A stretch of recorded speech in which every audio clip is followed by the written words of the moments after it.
مش عارف يا بابا. انا ما بفكرش في الجواز دلوقتي خالص. انا كل اللي بفكر فيه مشروعي وبس. عظيم. وانا فكرت لك ازاي يتنفذ.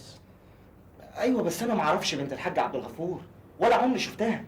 ازاي اتجوز واحده من غير ما اشوفها ولا حتى اعرف عنها اي حاجه؟ ومين اللي قال لك مش هتشوفها؟ هتشوفها وتقعد معاها كمان. طب وافرض بقى ما عجبتوش؟ وليه افرض من دلوقتي؟ انا متاكد بقى انها هتعجبه. ده اختها الكبيره اتجوزت واحد ابن وزير. معقول ابن وزير هيتجوز واحده وحشه؟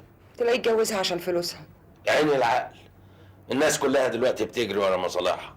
قدامنا فرصه كبيره، ليه نضيعها؟ وان شاء الله بقى هيتجوز انهي واحده فيهم؟ ده انا اسمع ان عنده 4 بنات. يا ستي يتجوز اللي تعجبه فيهم. لا يا بابا بقى، انا مش ممكن اتجوز بالطريقه دي ابدا. انا كده زي اللي ببيع نفسي.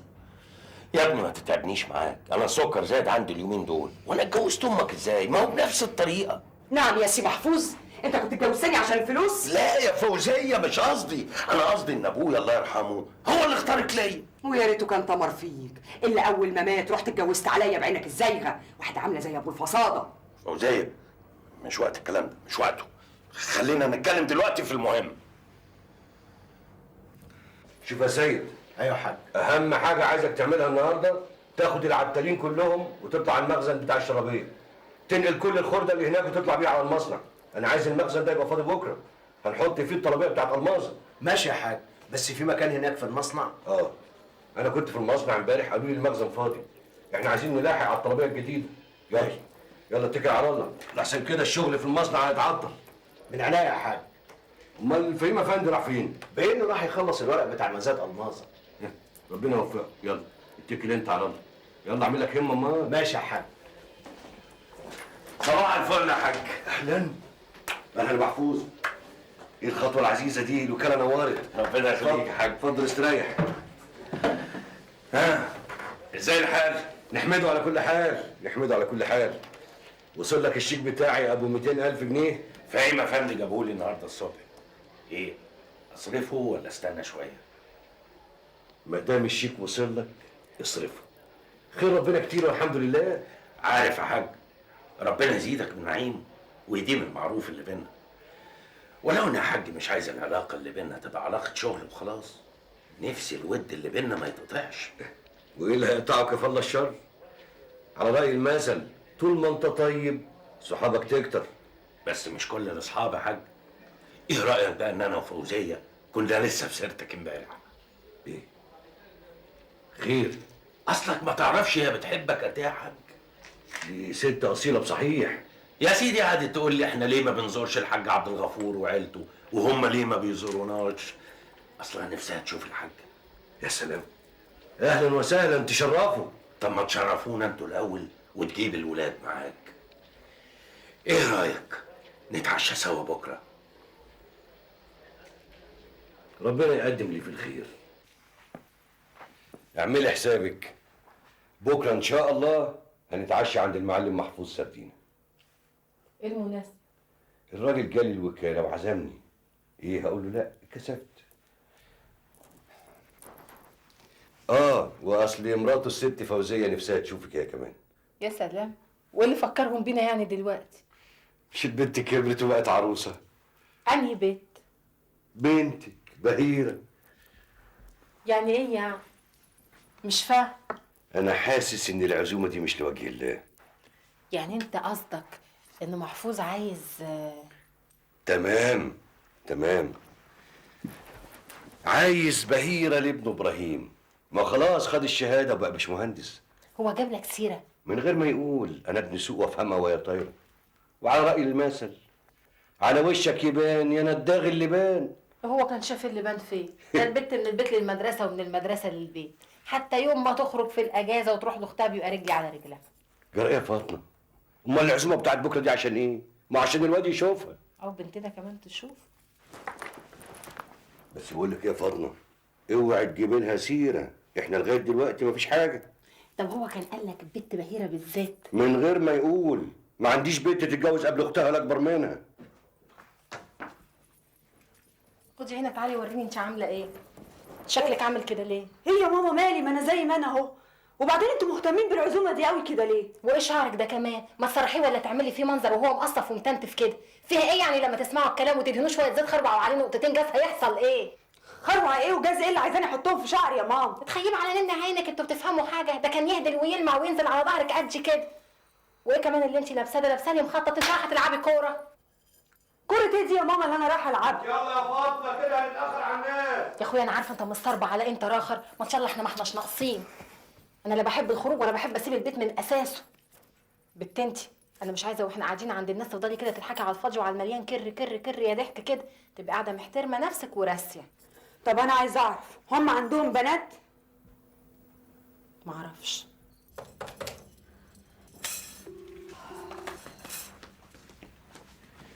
ايه بتطلبي مين؟ بطلب ماما في البيت، الجرس بيضرب محدش بيرد. لازم مش موجودين. هيروحوا فين بس؟ بابا زمانه رجع من الشغل. يمكن خرجوا. لا هم عمرهم ما بيخرجوا. ايه ما بيتعشوش بره ابدا؟ لا ابويا بيحب يتعشى في البيت. يبقى لازم تليفونهم عطلان. نبيل انا قلقانه عليهم قوي. انا هتصل عندنا اخلي السفراجي يطلع يشوفهم. اهلا وسهلا، شرفتونا وانستونا. شكرا يا طنط. منور يا حاج. الله يخليك يا سي محفوظ، الله يخليك. معقول الكلام ده يا راجل؟ العمر ده كله وما نزورش بعض. كل شيء نصيب. انت النهارده نورتينا يا حاجه. منور باصحابه يا حبيبتي، اهلا وسهلا. وانتي في كليه ايه يا نسا بهيره؟ انا لسه ثانويه عامه. اصلها بتعيد السنه. الله، انت على طول كده مسحوبه من لسانك؟ لا اصلها جابت مجموع صغير فبتعيد السنه علشان تجيب مجموع اكبر. انا اصل الحقيقه عايزه اجيب مجموع كبير. انتي علمي ولا ادبي؟ انا ادبي. يا ادبي دي سهله قوي. انت جبت مجموع كام؟ 85%. امال ليه ما دخلتش كليه الطب؟ ابدا، لا اني كنت عايز ابقى مهندس. ولا انتي ما بتحبيش الهندسه؟ اصل بصراحه طول عمري بسقط في الهندسه. عشان مخك تخين. انا بقى نفسي ادخل علمي. بس انت باين عليك كنت شاطر قوي. انا اصلي دايما بحط لنفسي هدف واحاول اوصله. طب افرض انك ما وصلتلوش؟ ابدا، بفكر تاني واشوف ايه السبب وارجع احاول تاني وهكذا. اتفضلي يا حاجه. لا اتفضل، اجيبك منين يا بطني؟ ده ميه. ما اقدرش وربنا انا ماليش اكل، نودي عشان فين خاطر. الاكل بقى؟ يا ريت يا يا ترى يا اختي الولاد بيرغوا في ايه؟ سيبيهم يا فوزيه. تصدقي انت ابراهيم ابنك ده في قعدته كده يخيل لي عبد الوهاب ابني بالظبط. ربنا يطمنك عليه. اللي هو بيدرس فين؟ في انجلترا. وفي انهي كليه؟ مش انت اللي بتكلمي الواد في التليفون؟ اكيد قال لك الكليه اسمها ايه؟ انجليزي ما اعرفش. ما هي في انجلترا، هي في انجلترا. بس الحقيقه يعني مش عارفين هي ايه بالظبط يعني.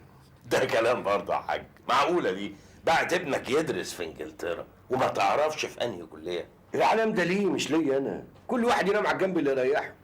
وبعدين الواد عندي حر في حاجتين، العلام والجواز. طب والبنات يا حاج؟ ما بلاش احراج يا سي محفوظ. والله الحاج رايه مظبوط، احنا عملنا زيكم كده تمام، سيبنا ابراهيم يخش الكليه اللي هو عايزها. طب ويا ترى يا اختي بقى هتسيبوه ينقي العروسه اللي هو عايزها ولا دي رخره هتأننوها؟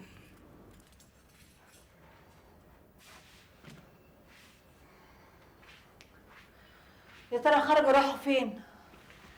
انا مش فاهم انت شاغله نفسك بخروجهم ليه؟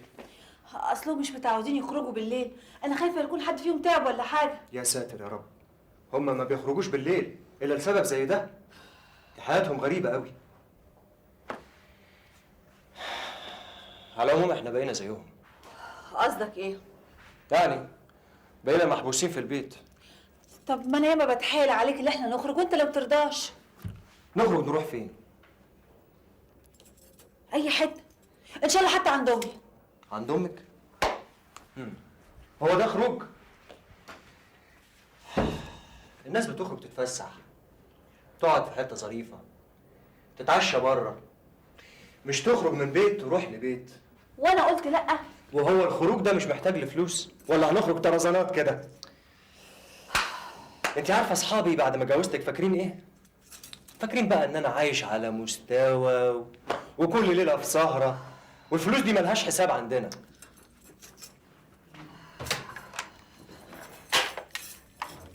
ايه؟ مش عاجبك كلامي؟ بشوفهم رجعوا ولا لسه؟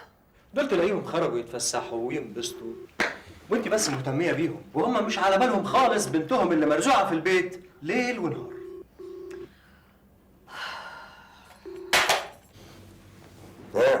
ايه رايك؟ والله انا شايفه ان بهيره كويسه، عاقله كده. مش قلتلك؟ عن اذنكم. عايزين نشوف راي ابنك ايه في الحكايه دي. البركه فيكي بقى. اقوم انا عشان اتاخرت. اتاخرت؟ ليه؟ ما تبات هنا، هو ده مش بيتك؟ لا ما هو اصل انا الحقيقه ما قلتش للولا وخايف انها تقلق. خايف تقلق ولا خايف منها؟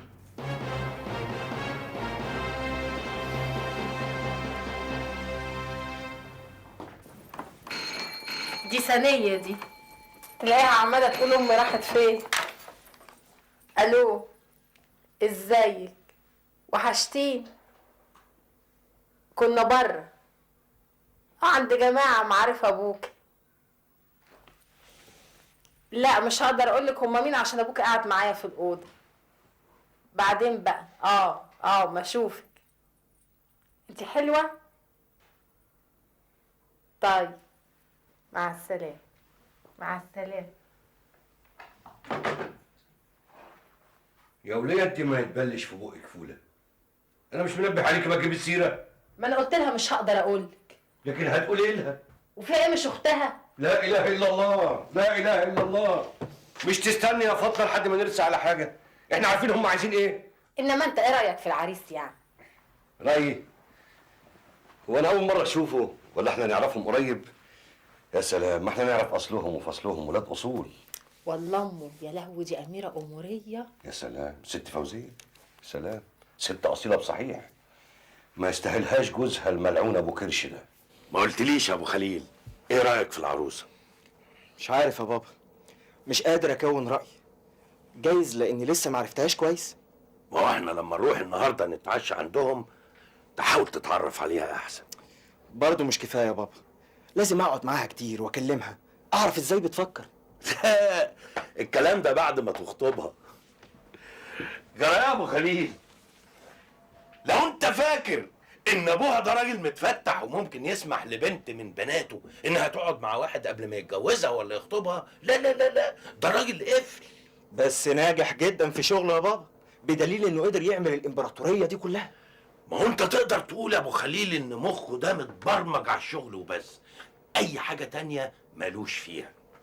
المهم النهارده لما نروح حاول تحسم الموقف معاها وبسرعه.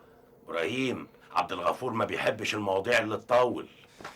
مش عارف يا بابا اقول لحضرتك ايه، انا خايف اظلمها معايا. وانت هتظلمها في ايه بس يا ابني؟ خايف ما احسش ناحيتها باي تجاوب عاطفي. لا هو انا بقول لك حبها، انت هتتجوزها. ما هو انا لازم يا بابا اللي هتجوزها دي اكون بحبها. الكلام ده بعدين بعد ما تتجوزوا، المهم تتجوزها عشان نخلص من الموضوع. طب وافرض حضرتك بقى اني اتجوزتها وما حبيتهاش؟ اه هتبقى عملت المشروع وبعدها يحلها الف حلال.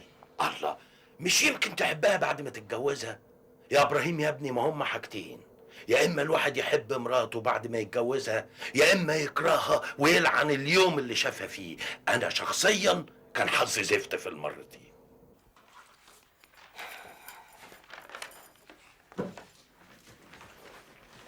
مش ملاحظة يا نظيرة إن في حاجة غريبة بتحصل اليومين دول؟ ولا إيه يا بهير؟ حاجة ايه؟ إيه معنى إن إحنا نروح نتعزم عند الناس دول وبعدين ماما تصر إنهم يتعزموا عندنا على عشاء بكرة؟ إحنا من إمتى بنعزم ولا نتعزم؟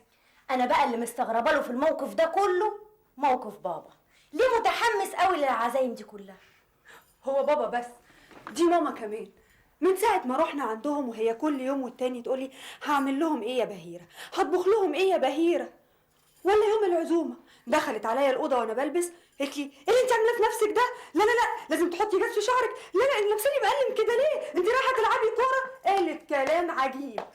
طب اشمعنى أنا بقى ما طلبتش مني الطلب ده؟ اقول لكم تحليلي للموقف.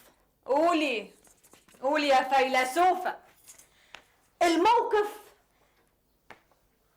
الموقف حرج جدا. ده اللي قدرتي عليه؟ طب اتليها على عينك بقى. استني بس يا نوبة استني، انت اصلك مستهونة بنظيرة. نظيرة دي فيلسوفة عصرها. قولي لنا بقى يا نوزنوز، ايه تحليلك يا حبيبتي للموقف؟ لا يا اختي احسن تزعلي. لا لا انا مش هزعل. ولا انت يا نوفة؟ يا بنت انطقي، انا ما بزعلش من الحاجات دي وانت عارفه كويس. انا بتهيألي كده ان في واحدة فيكم انتوا الاتنين داخلة على مناسبة سعيدة، لكن مين معرفش. كل اللي انا عارفاه ان في واحد مهندس كان قاعد حيران مش عارف يحدد موقفه. ابنك اصله بيتدلع، هو حد يطول جوازة زي دي؟ امال هو يعني كان فاكر هيتجوز مين؟ انت يظهر عليك ما انتش قادر تحكمه كويس. ما هو كمان يا لولا مش عايز اغصب عليه، ده الواحد الايام دي مش قادر يغصب على البنات في الجواز، اشحال ده ولد. وشمال انت ابوك غصب عليك وجوزك فوزيه. وكانت النتيجه ايه؟ اتجوزت عليها واحده تانية. انا مش عايز ابني يقع في الغلطه دي. قصدك ايه يا محفوظ؟ يعني انا كنت بالنسبه لك غلطه؟ لا يا حبيبتي، وده معقول برضه. انا قصدي على الغلطه الاولانيه.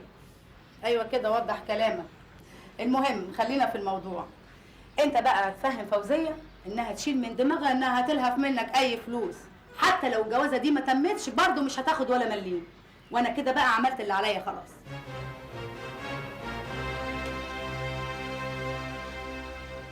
يعني مش عايزه تقولي لي يا ماما؟ مش انا لما كلمتك امبارح قلت لي هبقول لك بعدين؟ صدقيني ما هجيب سيره لاي حد، بس قولي بقى مين؟ بهيره؟ وشكله ايه؟ وبيشتغل ايه؟ وبهيره وافقت؟ يا بنت لا، بهيره ما تعرفش حاجه عن الموضوع ده خالص. ابوكي محلفني ما اجيبش سيره لحد. الموضوع لسه سمك في ميه يا خايبه انت. اقول لك ايه دلوقتي، انا عايزاكي لو شفتي البنت بهيره ما تجيبلهاش سيره خالص عن اي حاجه، فاهمه ولا لا؟ صون لسانك كده تخليكي حلوه زي يوم. ده انا من امبارح متحيره حيره، او وحياه ربنا مش عارفه اطبخ لهم ايه يا اختي. حيره.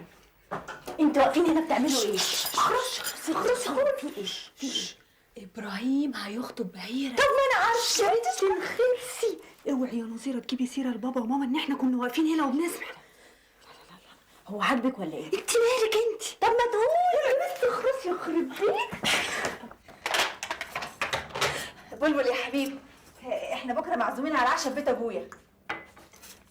ايه بقى حكايه العريس ده؟ يعني كده لسه تخمين. يعرفكم منين؟ بيقولوا ان ابوه صاحب ابويا وزميله في الوكاله. انت ليه داخل على طمع؟ طبعا ليه؟ دي ماما بتقول ان ابوه غني قوي. ولو ما هو غني كده عايز يتجوز اختك ليه؟ يعني ايه؟ يعني يا سونسون يا حبيبتي، مش احنا اتجوزنا علشان حبينا بعض؟ لكن انا اللي اعرفه ان العريس ده ما شافش اختك قبل كده. ايه بقى اللي خلاه يطلب ان هو يتجوزها؟ معرفش. لازم تعرفه، مش اي حد كده توافقوا عليه. احنا مالناش دعوه يا نبيل، خلينا في نفسنا. هو كل حاجه مالكيش دعوه مالكيش دعوه؟ هي دي مش اختك وده ابوكي؟ مش جاي زي ما قلت لك داخل على طمع؟ نبيل يا حبيبي داخلين على طمع ازاي؟ دي ماما بتقول لي ان ابوه غني قوي. ما هم الاغنياء دول هم اللي دايما طماعين. انا لازم الفت نظر ابوكي للحته دي. لا يا نبيل عشان خاطري، لحسن ابويا يتضايق ولا حاجه. بالعكس مش هيتضايق، لازم يعرف ان انا قلبي عليه. طب افرض بقى بهيره شافت العريس وعجبها وحبته. حب ايه وكلام فارغ ايه؟ كلام فارغ؟ الحب في نظرك دلوقتي يا نبيل كلام فارغ؟ قصدي يعني يا حبيبتي ان الحب لوحده مش كفايه، في مصالح تانية اهم ولازم نحافظ عليها. الا بالحق بابا ما مضاكيش على ورق اليومين دول؟ ورق ايه؟ يعني توكيل مثلا. لا. بتسأل ليه؟ انتي متأكدة؟ طبعا متأكدة. وبعدين ابويا هيمضيني على توكيل ليه؟ يعني جايز كان كاتب لك حاجة وانت صغيرة، ولما كبرتي وبقى عندك 21 سنة حب ياخد منك توكيل بالإدارة. لا مفيش حاجة زي كده حصلت.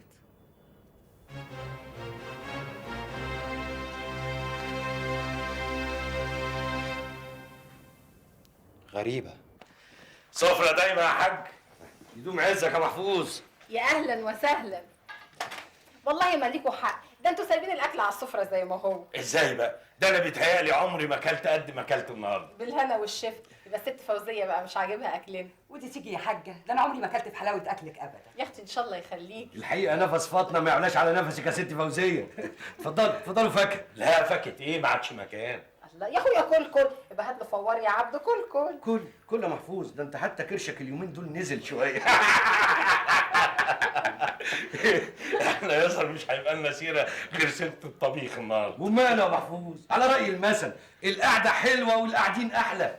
ربنا يخليك يا حاج. ليهم حق العيال يسيبونا ويقعدوا بعيد. الله، ما تقعدي يا حاجه واقفه ليه؟ انا بس اشوف حاجه تشربوها واجي اتأنس معاكم على طول. مع ان انا عارف من جماعه اصحابي ان معظم المهندسين دفعتك اشتغلوا.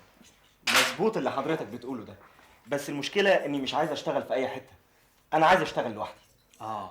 اكيد بقى عايز تشتغل مع والدك. ثانية، خلي نبيل جوزك يخف على بهيرة شوية. ليه هو ضايقها في حاجة؟ من ساعة ما قعد وهو واكل ودن ابراهيم دو دو دو سؤال في سؤال زهقني. بنت انت هو انت عارفة؟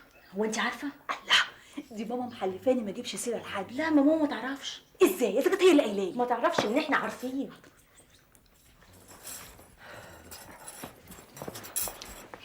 نبيل. لحظه واحده ثانيه بس اخلص كلامي مع الباشمهندس. لا اصل انا عايزاك ضروري. بعد اذنك. اتفضل. ازيك يا باشمهندس؟ اتفضل. شكرا. مش كنت عايز برضو اختي بهيرة في حاجة؟ انا؟ امال انا سامعاك بودني وانا قاعدة هناك هنا. كنت عايز تقول لها حاجة. كنت عايز تقول لها ايه؟ نظير، ما تاخدش على كلامها يا باشمهندس، اصل هي ساعات كده بيتهيأ لها حاجات. طب الحق عليا. اتفضل اقعدي. بقى مقوماني علشان تقولي لي الكلمتين الفارغين دول. معلش، اصل انا كنت حاسه ان بهيره قاعده متضايقه شويه. وهي كانت اشتكت لك؟ من غير ما تشتكي. اصل العزومه دي معموله علشان ابراهيم يقعد مع بهيره ويتكلموا مع بعض. انا مش فاهم انتوا مهتمين قوي بالجدع ده ليه؟ مع اني مش شايف يعني انه عريس لقطه. ملناش دعوه. ولما مالكيش دعوه قومتيني ليه ومهتمه قوي انه يقعد يتكلم مع اختك؟ بعدين يعني دول باين عليهم ناس بلدي قوي. بالعكس، دول ناس على مستوى. ده جد العريس كان راجل غني قوي قوي قوي وليه افضال كبيره قوي على ابويا. هنبتدي بقى نفخم فيهم على ايه ده كله؟ ايه يا حبايبي واقفين كده ليه؟ ابدا يا ماما، اصل نبيل طلب مني ان احنا يعني نقوم شويه عشان بهيره تقدر تقعد تتكلم مع خطيبها. يا اختي اسمع من بقك ربنا ان شاء الله يا رب. ايه رايك يا نبيل؟ والله طب ده نبيل مبسوط قوي قوي قوي بالعريس. الف بركه. طب انتوا واقفين كده ليه؟ يا تقعدوا هنا تشوفوا لكم حته تقعدوا فيها، تيجوا تقعدوا معايا. لا معلش يا ماما، روحي انتي واحنا جايين وراكي. طب ده بيتك يا نبيل. ده نبيل مبسوط قوي من العريس. مش عارفة يا سنية، ما اقدرش اقول ان انا ميالاله، في نفس الوقت ما اقدرش اقول ان انا رافضاه. بس كل اللي انا اقدر اقوله لك هو نفس الكلام اللي انا قلته قبل كده، ان الجواز بالنسبه لي فرصه عشان اخرج من العالم اللي احنا عايشين فيه هنا لعالم تاني جديد. لا يا بهيره، اوعي يا بنتي يكون ده هدفك. ده جواز. انا مش عايزاك تتجوزي وترجعي تندمي. تقدري تنكري ان انت نفسك كان عندك نفس الهدف ده، انك تخرجي بره البيت علشان يبقى لك شخصيتك المستقله بعيد عن تحكم بابا؟ ايوه،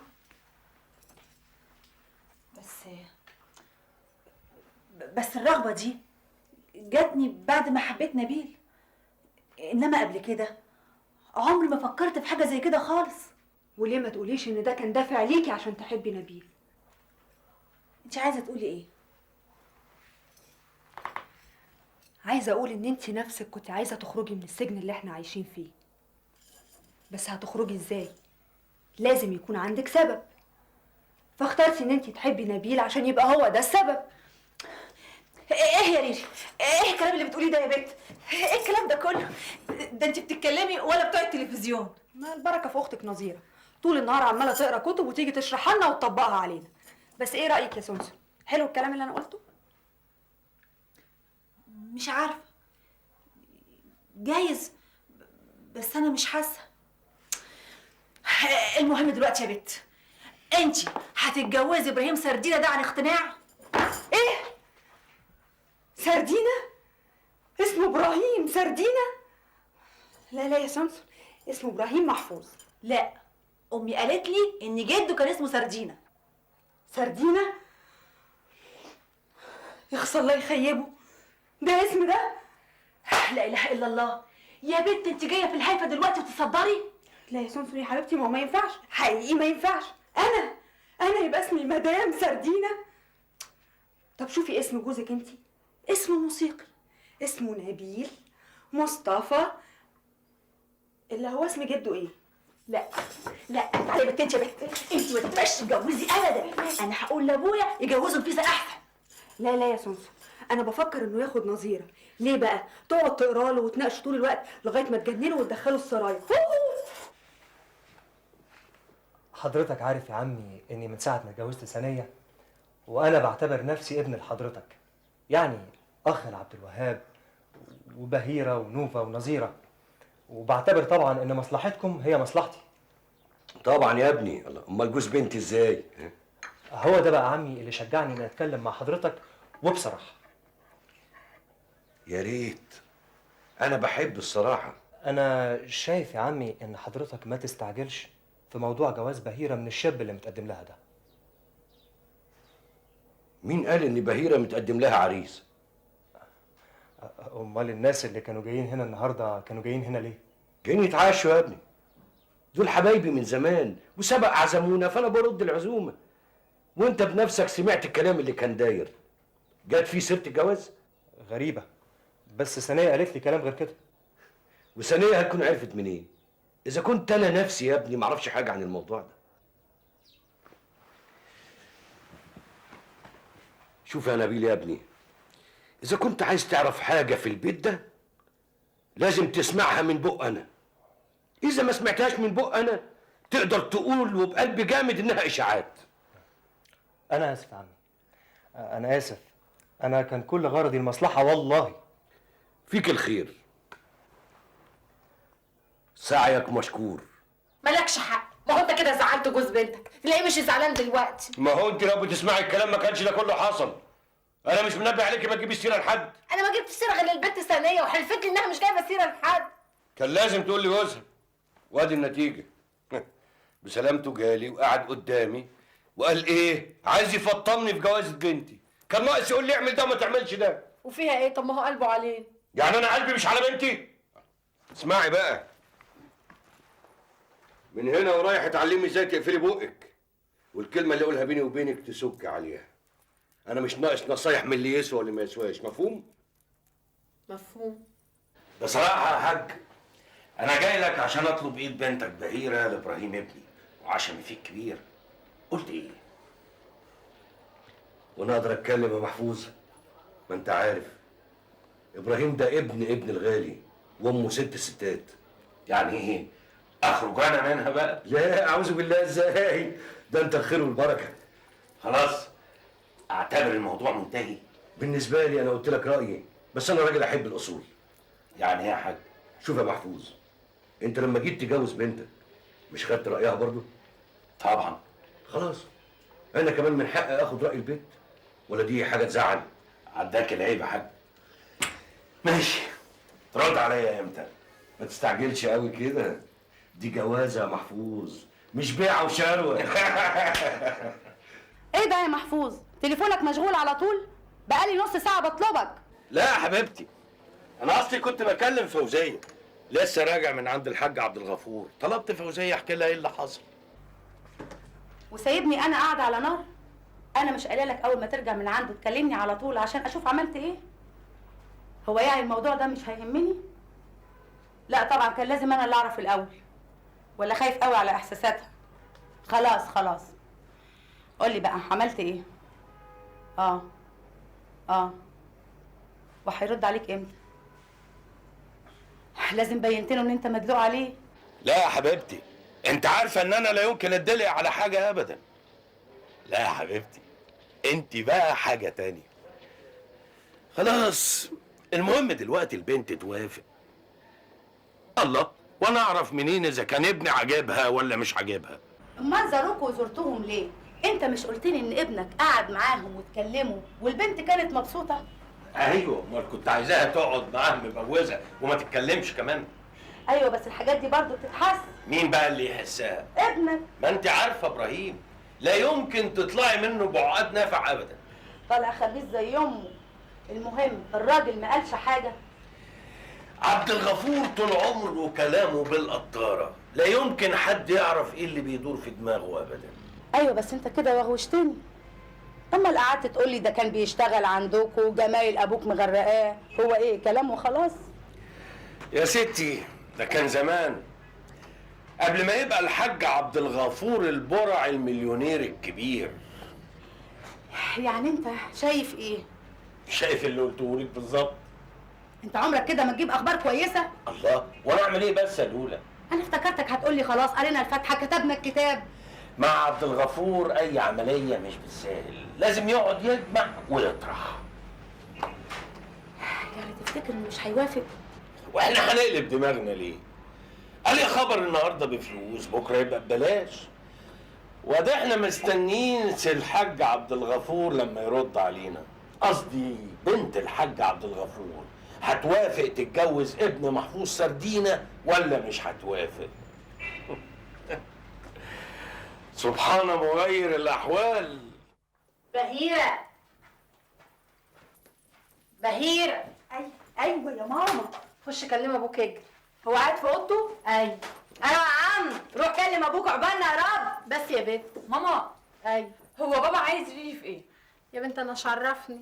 يا بنت انا مش عرفني. بطوط، قول يا بطوط، عايزه ليه؟ انتي تحب اقول لك انا؟ السلام عليكم ورحمة الله. السلام عليكم ورحمة حرما يا بابا. الله. جمعا يا بنتي. تعالي تعالي عودي.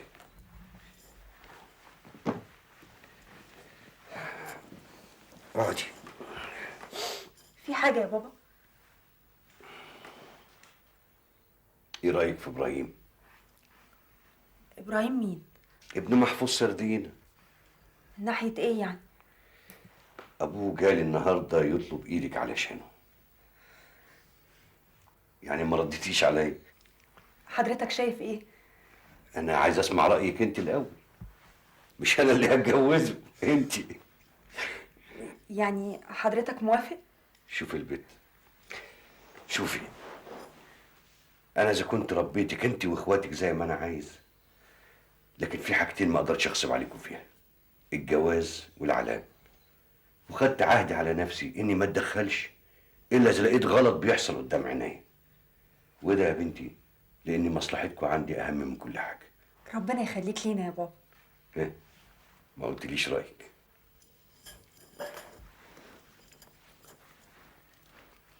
يعني يا بابا هو كويس يعني موافقه؟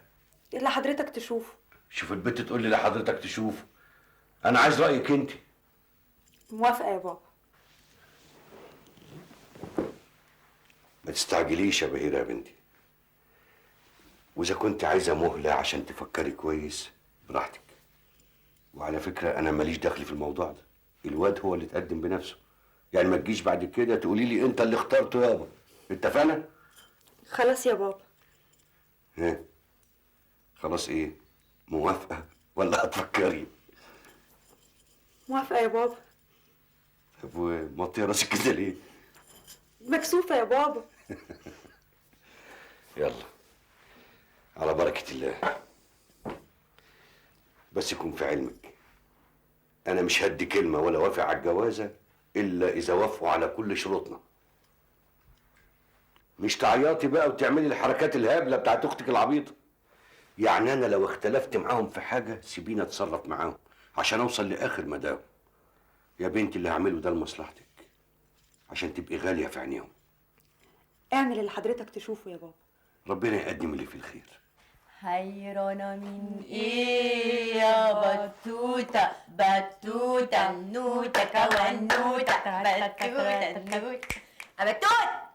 يا بنت انت طلعاني من العلبه ما تخليكي في يا دي الغلب عليا. يا بطوطة بطوطة بطوطة بطة. انا معاكي اهو. كان في واحد بطة ماشي واقف عند الكرسي مستني الخبر يقين. ايه أزغرط؟ لسه شويه. لسه ايه؟ بابا هيشرح لك كل حاجه. يا اختي هو لسه هيشرح لي وهشرح له لما اروح اشوف ايه الحكايه. ايه؟ هو بابا ما وافقش ولا ايه؟ البنت دي ما عندهاش اي فراسه.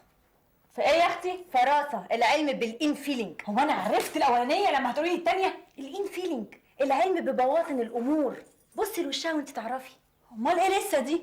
يعني انت ما انتش عارفه بابا؟ ما هو لازم يعمل الاول الشويتين بتوعه، يقعد بقى يقول للناس هتدفعوا مهر كام، الشبكه لازم يبقى شكلها ايه، الشقه عليكم، انتوا اللي هتعملوا الفرح، وهلم جرجر. دي الحكايه هتطول. لا بس لو طولت انا مش هعرف اعمل زي ثانيه. ليه بقى؟ ما هو بابا قال لي اوعي تعملي زي ما عملت اختك العبيطه. شوفوا لي بقى حاجه تانية. انا عندي اقتراح هايل جدا. ايه؟ سوي عليهم الجنيه. انت ولا هتحتاجي لتمثيليه سم ولا جنان. ليه؟ لان موقفك يختلف. وما هو وجه الاختلاف يا فيلسوفه عصرك؟ لان عريسك غني ايتها الهبله. انت مش شايف ان الطلبات دي كتير يا عبد الغفور؟ انا كده داخل في نص مليون جنيه. انت قدها وقدود يا محفوظ. ايوه بس كل شيء بالعقل، وكمان كل شيء بالاصول. انا ما طلبتش حاجه زياده. خلاص شيل انت الفرح. اشمعنى يعني الفرح؟ انت عارف الفرح ده هيتكلف كام؟ مش اقل من 100,000 جنيه. ليه؟ انت هتعمله في سراية عابدين؟ لا، هعمله في اوتيل 5 ستارز. ايه الاسم الغريب ده؟ اول مره اسمعه. ما انت مش عايش في الدنيا يا عبد الغفور. اوتيل 5 ستارز يعني اوتيل 5 نجوم. لوكاندا. مش تقول كده من الاول يا سيدي؟ لازمتها ايه الفشخره الكدابه دي؟ على راي المثل اخره الزمر طيط.